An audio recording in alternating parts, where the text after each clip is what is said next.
ভিডিওতে আমরা 100টা ওয়েল খনন করতে চলেছি। ও জল জল ও মাই গড! তোমরা দেখতে পাচ্ছ কেনিয়ার একটা ছোট্ট গ্রামের লোকেরা জলের সরবরাহ পেল, তাও আবার মাত্র 1 সেকেন্ডের মধ্যে।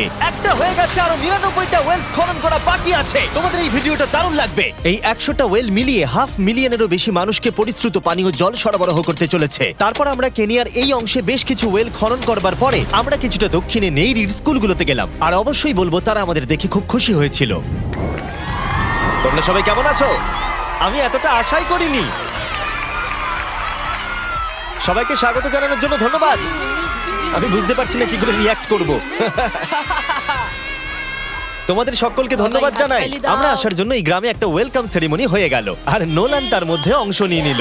তার মধ্যে নোলানকে দেখতে সবথেকে অকওয়ার্ড লাগছে, আর এগুলো দেখতে আমার খুবই ভালো লাগছে। আর যখন আমরা স্কুলগুলো ঘুরে দেখলাম, দেখো একজন গেস্ট এসেছে। কেমন আছো তোমরা? তোমাদের সব ঠিকঠাক চলছে তো? তোমরা সবাই ভালো থেকো। একজন টিচার আমাদের দেখালো কিভাবে সবাই জল আনে।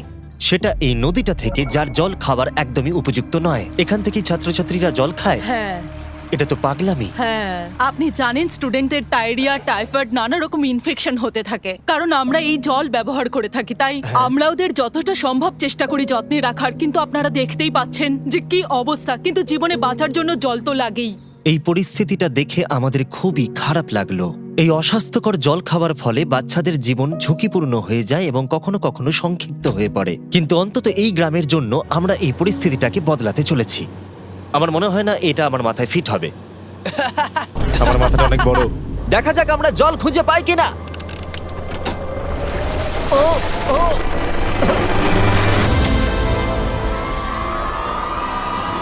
বৃষ্টি হচ্ছে, এটা তো দারুণ। মাটির উপরে জল উঠে আসার পরে সেগুলো ধরে রাখার জন্য আমরা এই বড় ব্যারেলগুলোকে নিয়ে এসেছি, যেগুলো ওয়াটার টাওয়ারের উপরে ফিট করা হবে। এই গ্রাম এবং প্রতিবেশী গ্রাম যে শুধু পরিষ্কার জল পাবে তাই নয়, বরং জলের প্রেসারও অনেকটাই বেশি পাবে। তার মানে হলো তাদের আর অপরিষ্কার জলে জামা কাপড় কাচতে হবে না। নাও টানো। নোলানের মায়ের সঙ্গে তুলনা করলে এটা কত ভারী হবে? প্রায় 2টো নোলানের মায়ের সমান। ওহ গড! ভাই আমি কিন্তু তোমাকে এখান থেকে ফেলে দেবো। ঠিক আছে, হয়ে গেছে। হ্যাঁ, রেখে দাও। আমরা কেনিয়াতে আরো 20টা ওয়েল খনন করলাম, আর সেটা করবার পরে আরে এখানে তো আরেকটা ওয়েল হয়ে গেছে। চিন্তা করো না, আমার আরেকটা জুতোতে আরো বেশি জল আছে। আর এটা দেখাবো আমরা প্রথম 29টা ওয়েল কিভাবে খনন করলাম। আমরা একটা বড় ড্রিল মেশিন দিয়ে মাটির গভীরে কয়েকশো ফুট নিচ অব্দি খনন করলাম, আর একটা পরিশ্রুত পানীয় জলের বিশাল উৎসের সাথে জুড়ে দিলাম। তারপরে আমরা পাইপের সাথে এটাকে জুড়ে দিলাম, যাতে আফ্রিকার সবাই এই জল খেতে পারে আর সেটা তুলতে পারে ঠিক এই রকম ভাবে। দেখা যাক এটা কিরকম খেতে। জলের মতোই। এই 5 গ্যালনের ড্রামটা ভরতে আমার 1 মিনিট সময় লাগলো। এখান থেকে একদিনে কত জল তোলা যেতে পারে? একদিনে প্রায় 3600 গ্যালন জল। এই ওয়েলটা এই গ্রামের শুধুমাত্র 400 বাচ্চার জন্যই নয়, বরং এই স্কুলের প্রতিবেশী গ্রামগুলোর বাচ্চারাও এই জল ব্যবহার করতে পারবে। আমাদের জল দেওয়ার জন্য থ্যাংক ইউ। হ্যাঁ, থ্যাংক ইউ কি আছে। এটা প্রায় 30 বছর ধরে অনবরত জল সরবরাহ করবে। আপনারা হয়তো এটা ভাবছেন যে এই বিশাল কর্মকাণ্ডের জন্য গভর্নমেন্টের সাহায্য নেওয়া হয়েছে, কিন্তু এটা সত্যি নয়। এই সমস্যার সমাধান করা সম্ভব হয়েছে কারণ মানবতা সর্বদা পাশে এসে দাঁড়ানোর চেষ্টা করেছে। তোমার সাকসেসের পেছনে রহস্যটা কি?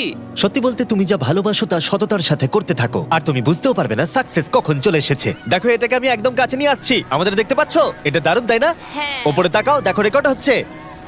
ঠিক আছে, আমি এটাকে আরো কাছে আনছি। এই দেখো। তোমরা নিজেদেরকে দেখতে পাচ্ছ? আমরা এই গ্রামের জন্য ওয়েল খনন করতে সক্ষম হয়েছি, এবং এই গ্রামের জন্য এবং আরো এরকম 12টা গ্রামের জন্য। আর যখন আমাদের ওয়েল খনন করা শেষ হলো, আমরা তো স্কুলগুলোকে কিছু ব্র্যান্ড নিউ কম্পিউটার দিয়ে সাহায্য করার চেষ্টা করলাম। আচ্ছা, ওরা খুশি হবে তো? ওরা খুব Thank you. খুশি হবে, Thank খুব you so খুশি। পরিস্থিতিটা ভালো হয়েছে থেকে ভালো লাগছে। আমরা ক্লাসরুমগুলোকে সাজালাম নতুন ফার্নিচার দিয়ে, নতুন কিছু সেলফ রাখলাম, আর তার সাথে নতুন কিছু বই। সব স্টুডেন্টদের একটা করে সকার বল দিলাম। এটার জন্য ধন্যবাদ। Thank you, Mr. Beast. আর তাছাড়া প্রত্যেকটা ক্লাসে একটা করে হোয়াইট বোর্ড আর একটা করে প্রজেক্টর দিলাম। তোমাদের এই প্রজেক্টর ভালো লেগেছে? আচ্ছা। আমরা আগে চক ব্যবহার করতাম, তাতে খুব ধুলো হতো, কিন্তু এখন সবকিছু পরিষ্কার রয়েছে। আমরা অনেক ধন্যবাদ জানাচ্ছি। কোনো সমস্যা নেই, আমরা খুব কমই করতে পেরেছি। তারপরে যখন আমরা 45 নম্বর ওয়েলটা খনন করবার জন্য সাইটে গেলাম, তখন আমরা বুঝলাম পরিস্থিতিটা আরো কঠিন। যখনই তাদের জলের দরকার পড়ে, তাদের জঙ্গলের মধ্য দিয়ে কয়েক মাইল যেতে হয়, আর তারপরে আরো কয়েক মাইল যেতে হয়, আর এই যাত্রাটা একটা বিশাল পাহাড়ের মধ্য দিয়ে হয়। আমি খুব সকালে ঘুম থেকে উঠে পড়ি ওই 4টে নাগাদ, কারণ তাড়াতাড়ি আমি যাতে স্কুলে জল নিয়ে আসতে পারি। এখান থেকে এইভাবে জল নিয়ে যাওয়া একেবারেই সেফ নয়। এই জায়গাটা খুব স্লিপারি, পড়ে যাওয়ার চান্স আছে। তাই যখন আমরা ওয়েল খনন করছিলাম ওরা আমাদের দেখালো যে ওরা কিভাবে জল নিয়ে আসে। তোমাদের এই যাত্রাটা দিনে কতবার করে করতে হয়? দিনে 2 বার। দিনে 2 বার করে? ওরে বাপরে, তাহলে স্টুডেন্টরা এই জিনিসগুলো নেয়? ও গড, 200 জন স্টুডেন্ট রোজ এটা করে। ভাবো এটা কতটা কঠিন। এটা খুবই কঠিন। ওরে বাপরে, বাপরে এই রাস্তাটা তো খুবই খারাপ। বাপরে, এই পাহাড়ি রাস্তা যেন শেষই হচ্ছে আর না। এটা আমাদের রোজ করতে হয়। আমরা দেখে অবাক হচ্ছিলাম যে এই যাত্রাটা কতটা কঠিন, আর এই মানুষগুলোকে রোজ এইটা করতে হয় অল্প একটু জলের জন্য। যদিও এই জলটা পানের পক্ষে উপযুক্ত নয়। তোমরা সাধারণত এখান থেকে জল ভরো, হ্যাঁ। আর জল ভরার পরে এই জাগগুলোর ওয়েট হয় প্রায় 40 পাউন্ড, যেগুলো এই বাচ্চাগুলোর পক্ষে বয়ে নিয়ে যাওয়ার জন্য অনেকটাই বেশি। মহিলারা এইগুলো দুটো করে নিয়ে যায়। ও, তাহলে আমি ওটা চেষ্টা করে দেখব। আর যেই জাগগুলো ভর্তি হয়ে গেল, আমাদের আবার ফিরে আসার সময় হয়ে গেল। তাড়াতাড়ি করো, চলো। আরে এ তো দেখছি একটু ঘামেনি। না না, আমি করব। আর তারপরে কয়েক ঘন্টা কেটে গেল এই অস্বাস্থ্যকর জলগুলো নিয়ে আসতে। আর নতুন ওয়েলটা হলো তাদের স্কুল থেকে মাত্র 10 ফিট দূরত্বে। তাহলে এরা এখন এখানেই জল ভরতে পারবে। আমি খুবই ক্লান্ত। আর তারপরে আমরা পরের গ্রামে গেলাম, যেখানে আমরা 46তম ওয়েল খনন করব। কিন্তু সেখানে আমরা সমস্যার মুখে পড়লাম। আমরা দেখতে পেলাম এই গ্রামটা 2 ভাগে বিভক্ত এই বিশাল ভয়ঙ্কর নদীটা দ্বারা। এর জল এখন বেশি মনে হচ্ছে না, কিন্তু যখন বর্ষাকাল আসে তখন জল তীব্র গতিতে আসে আর এই ব্রিজটাকে ভাসিয়ে নিয়ে যায়। আর এই ব্রিজটা এত গুরুত্বপূর্ণ কারণ গ্রামের লোকজন এই দিকে বাস করে আর হসপিটাল বা স্কুল হলো এই দিকে। তাই তাদের অনেকবার দিনের মধ্যে এই ব্রিজটাকে ক্রস করতে হয়। এই ব্রিজটা ভয়ঙ্কর হওয়া সত্ত্বেও এটাই তাদের একমাত্র এই অবলম্বন। নদীর যখন জল বেড়ে যায় তখন এখানকার মানুষ, শিক্ষার্থী এবং পশু পাখিকেও ভাসিয়ে নিয়ে যেতে পারে। এর আগে আমরা এই নদীটা পার করতে গিয়ে 3 জনকে হারিয়েছি। এই প্রাণ চলে যাওয়া অপূরণীয় ক্ষতি, এবং তা কখনোই মেনে নেওয়া যায় না। আমরা যেইটা শুনলাম আমরা সিদ্ধান্ত নিলাম আমরা সাহায্য করব। সুতরাং যখন এখানে নতুন ব্রিজ তৈরির কাজ শুরু হলো, যেটা তাদের ওয়েলের কাছে নিয়ে যাবে, তখন আমরা 2000 মাইল পেরিয়ে চলে গেলাম কেনিয়া থেকে জিম্বাবুয়ের উদ্দেশ্যে। আমরা আফ্রিকাতে 1 সপ্তাহেরও বেশি রয়েছি এবং আমাদের আরো ওয়েল খনন করতে হবে। তোমার গা থেকে গন্ধ বেরোচ্ছে। এটা অদ্ভুত, কিন্তু আজকে আমি স্নান করেছি। Wow! ঠিক আছে, আমাকে শেষ করতে দিলে আমি হাত দুটো নামিয়ে নেবো। তোমরা কি আমাকে বাকি ওয়েলগুলো খনন করতে সাহায্য করবে? ঠিক আছে। হ্যাঁ। আমাদের প্রথম কাজ ছিল একটা লোকাল হসপিটাল ঘুরে দেখা, যেটার ভীষণভাবে পরিষ্কার পানীয় জলের দরকার ছিল। ভেতরে ঢোকার পর আমরা বুঝতে পারলাম এই গ্রামগুলোর উপরে এই হসপিটালটার প্রভাব কতটা বেশি। এক বছরে এখানে কতগুলো সন্তানের জন্ম হয়? এক মাসে মোটামুটি 50টা বাচ্চা। মানে বছরে 600 জনের জন্ম হয়। ওয়াও! কিন্তু দুর্ভাগ্যবশত অন্তঃসত্ত্বা মহিলাদের পানীয় জল পেতে কয়েক মাইল হেঁটে যাতায়াত করতে হয়, আর তারপরে এই ভারী বাকেটগুলোতে করে জল বয়ে নিয়ে যেতে হয়। যাই হোক, ভালো খবর হলো এটা, আমরা একটা নতুন মডার্ন ওয়েল পাম্প কনস্ট্রাকশন করছি। ভালো করে, ওদিকটা। এখন যেটা প্রয়োজনীয় সেটা হলো এগুলোকে চালু করা। যাই হোক, নোলান, তুমি কি তৈরি? আমি তৈরি। ওভার। একটা ড্রামাটিক জুম ইন করো। নোলান, আমি বাটন প্রেস করলাম, জল কি পড়ছে? জল পড়ছে। তোমরা একবার গিয়ে দেখবে নাকি? হ্যাঁ, চলো যাওয়া যাক। আমার ভালো লাগছে যে মানুষকে আর জলের জন্য বেশি দূর যেতে হচ্ছে না। এর থেকে ভালো জিনিস আর কিছু হতেই পারে না। এখানে নোলান খুবই ভালো ডান্স করতে পারে। ও তোমাদের সাথে নাচবে। আমাকে সবসময় নাচ করতে কেন বলে? দেখো ও কি করছে। হে ভগবান, আমি আমি আমি এটা আর দেখতে পাচ্ছি না। পরিশ্রুত পানীয় জলের সরবরাহ নিশ্চিত করে দেখলাম এই গ্রামের অনেক স্টুডেন্টদের যাতায়াত করতে সমস্যা হয়। তাই আমি ডিসাইড করলাম সবাইকে নতুন বাইসাইকেল দেব। আমি জানি এখানে অনেক বাচ্চা আছে, কিন্তু আমাদের কাছে অনেক বাইসাইকেল আছে। পরিষ্কারভাবে বলে দিই আমি সাইকেল চালাতে পারি না। জিমি শুধু সাইকেল বিতরণ করতে পারে। কোনোদিন চালাতেই শিখিনি। চলো তোমাদের নতুন সাইকেলগুলো চালাও দেখি। 3, 2, 1, চলো। ও, সবাই আমাকে বেরিয়ে যাচ্ছে। খুব সাবধানে, আমি কিন্তু চালাতে পারি না। কারোর সঙ্গে আমার ধাক্কা লাগবে। তুমি কি চালাবে এটা? ঠিক আছে, যাও চালাও। ঠিক আছে। সাইকেল বিতরণ করবার পরে আমরা ওয়েল খনন করা চালিয়ে গেলাম যতক্ষণ আমরা পৌঁছলাম ওয়েল নম্বর 69। এই সোলার পাওয়ার্ড ওয়েলগুলো বিশেষভাবে ডিজাইন করা হয়েছে গ্রামের কৃষকদের জন্য।